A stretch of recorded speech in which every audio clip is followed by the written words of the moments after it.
Steve Carrington, Palmer Mayor, taking you 5 days into the future for a Tuesday, September 23rd City Council meeting. Okay, it was a little late. The packet was a little late coming out, and I'm even later getting something done. But and actually, this is Monday, which is the beginning of early voting.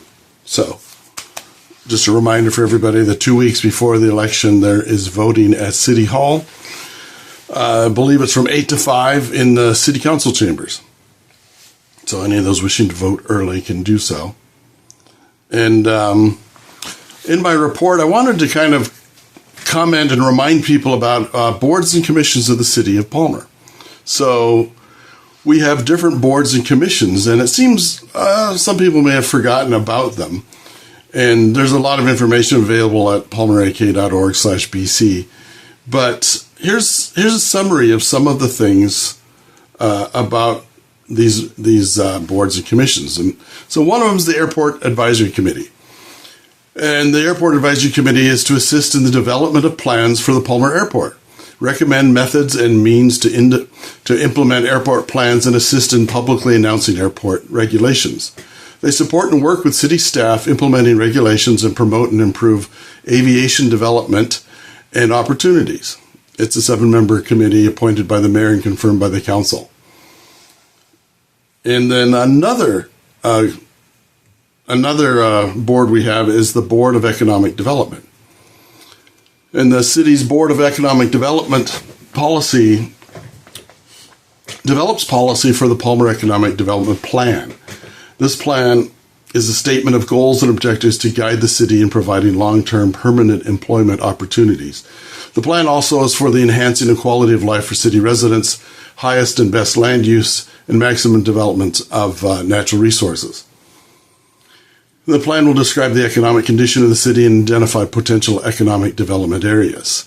The BED shall also advise the City Council on economic development issues. It is a 7-member committee appointed by the mayor and confirmed by the council. And again, these are boards and commissions that the city has had in place, and it's a way for our citizens and those interested in the city to participate in influencing what happens within the city. And each of these, what I've written here is really just a kind of a rewording of what's in code and ordinance for these boards and commissions.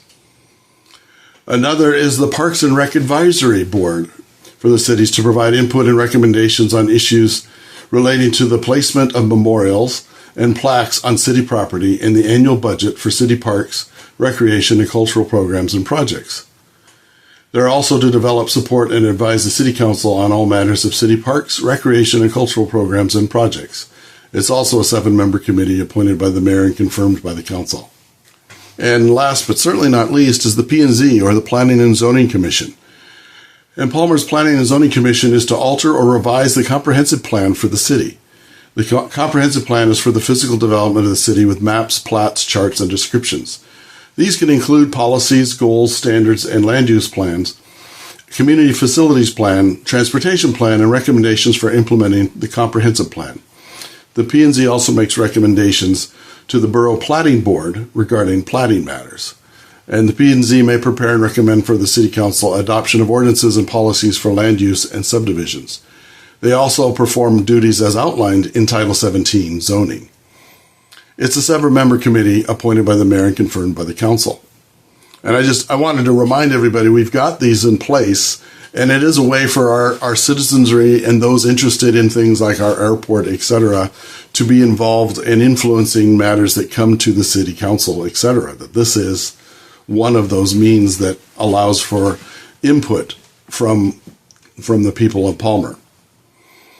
And then also in agenda highlights, we've got communications appearance. We've got a swearing in of some fire explorers with Chief Prevost, and the Palmer Museum of History and Art is doing their annual report, I believe, on the visitor center and their the activities as a museum.